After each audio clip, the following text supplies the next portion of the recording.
Hi, welcome to my channel. Today I am here with an exciting video on how to use XLOOKUP on older versions of Excel.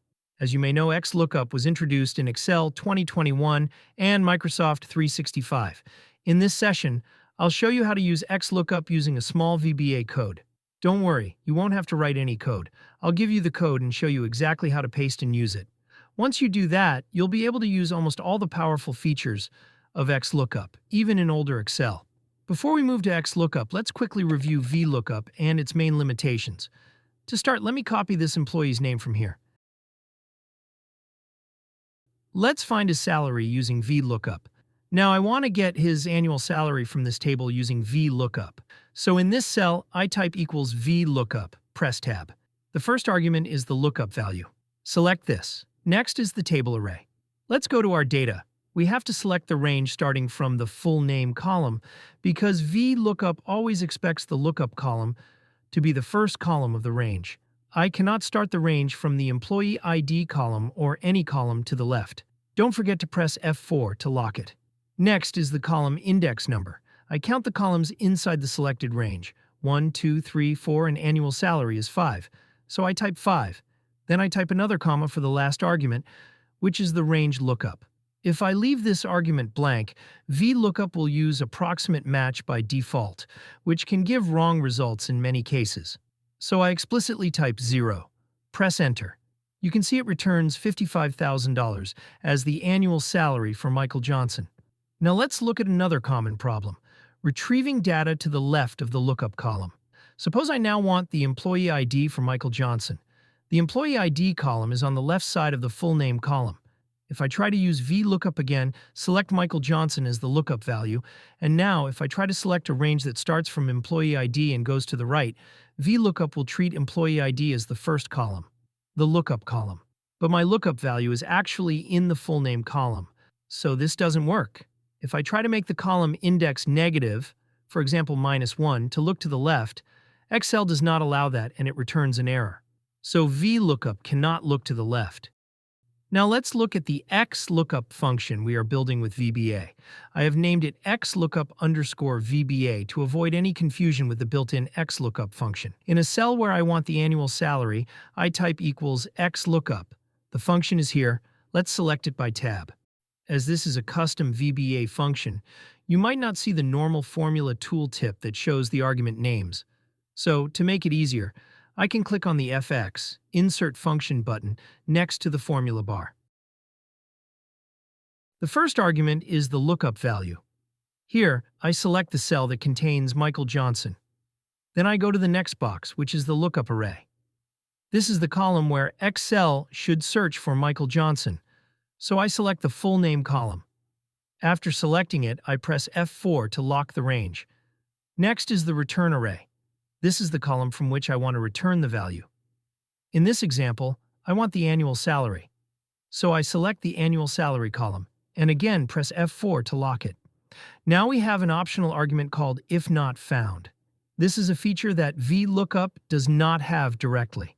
Here I can type any custom message, for example not found, so that if the employee name is not found in the list, instead of showing an error, the formula will display not found.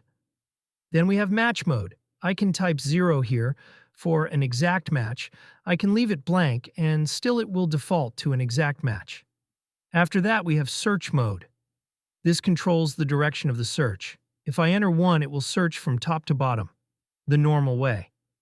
If I enter -1, it will search from bottom to top. This is very useful when there are multiple entries for the same employee name. For example, if Michael Johnson appears several times, search mode with -1 will find the last occurrence at the bottom of the list. If I change the search mode to 1, it will return 55,000, matching the first Michael Johnson, which is the same result we got from Vlookup earlier. XLOOKUP VBA also handles left lookups very easily. Let's get the employee ID for Michael Johnson. The first argument is the lookup value. Let's select the full name column again and press F4 to lock it. For the return array, this time I select the employee ID column, which is to the left of the full name column, and press F4 to lock it. Notice that even though the return array is on the left side of the lookup array, XLOOKUP VBA has no problem with that. Let's not add optional arguments this time. You can see that the correct employee ID is returned without needing to move any columns. This makes the formula much more flexible and powerful than VLOOKUP, especially in older versions of Excel, where the native XLOOKUP is not available. Now I will show you how to copy and paste this VBA code into a module. If you want this function to be available in every Excel workbook you open, rather than just this one, I will also explain how to save it as an add-in, so that XLOOKUP VBA is always available whenever you start Excel. It is a very simple process. First, let's open a new workbook to use it as an add-in file. We need to go into VBA. There are two ways to do this. One way is to use the keyboard shortcut. The second way is to use the Developer tab. If you don't see the Developer tab, you need to enable it. To do that, right-click anywhere on the ribbon, for example on the menu bar, and click Customize the ribbon. On the right side, you will see Main tabs. Look for Developer. If the Developer option is not checked, check the box next to Developer, and then click OK. Now you should see the Developer tab on the ribbon. On the Developer tab, you will see a button called Visual Basic, and under it you can also see the shortcut Alt plus F11. Click on the Visual Basic button, or press Alt plus F11, and that will open the VBA editor. Now we need a new module. In the VBA editor, go to the Insert menu, and then click on Module. This will insert a new module. Inside this module, you will paste the VBA code that I've given you for the XLOOKUP_VBA function. Once you paste the code here, our custom function is ready. For creating the add-in, this workbook does not need any data in the sheets. We just need the code in the module. So, we will now close the VBA window and then Workbook. It will ask us to save this file.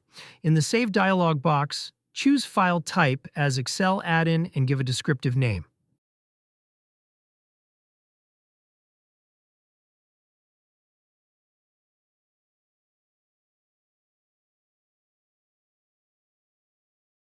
Now we are back on our demonstration workbook.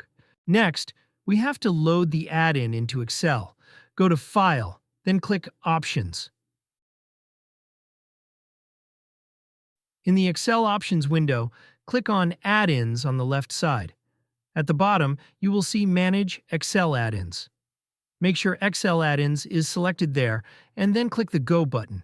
An Add-ins window will appear. Here, click on the Browse button. Now go to the same location where you saved the add-in file. Select the XLOOKUP VBA function, .xlam file, and click OK. You should now see this add-in listed in the add-ins window with a checkbox next to it. Make sure it is checked, and then click OK. Once you click OK, the XLOOKUP_VBA function becomes available in Excel. From now on, whenever you open any Excel workbook, you will be able to use the XLOOKUP_VBA formula just like a normal function, as long as this add-in remains enabled. If at any point Excel shows an error related to the add-in, it usually happens if the add-in file was moved or deleted. In that case, you just need to go back into the add-ins dialog, remove or rebrowse to the correct add-in file. But as long as the add-in file stays in the same location, this custom XLOOKUP function will keep working in all your workbooks. If you face any difficulty, please don't hesitate and put a comment with your problem. I will try to solve it. If you want to have other function in your old versions, let me know. I will try to either post a video on that or give you the code in the comments. Please like and subscribe for more Excel tutorials like this.